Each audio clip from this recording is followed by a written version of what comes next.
To disassemble this, step one is to take the water tank off, and then there's screws holding the sides on. So you take these out, come around the front, and you'll notice there's also a screw hole right here. Once you pull that off, you have to pull this down, and there's a little keeper that pulls out.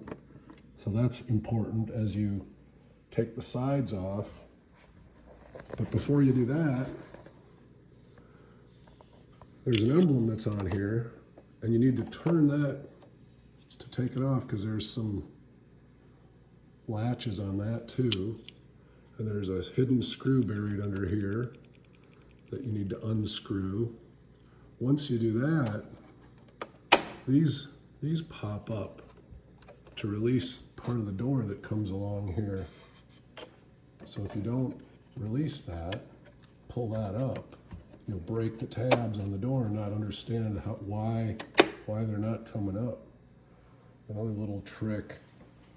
The tool you need doesn't cost a lot, but it's got an oblong hole in the end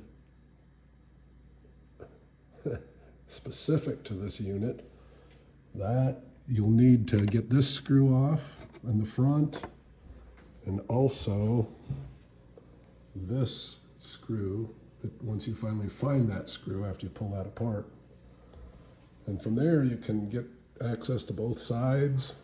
My issue was this hose was not clogged, but once it gets into this unit here, and you can release that unit by taking off those two screws right there.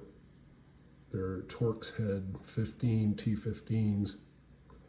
Then this unit pulls off, and you have to squeeze this, and this front plate comes off and exposes all the inner workings, and these tubes get really clogged up with sediment and residue.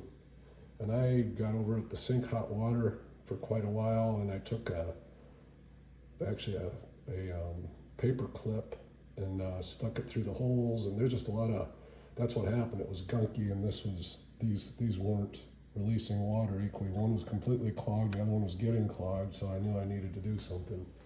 Anyway, cleaned it up, time to put it back together.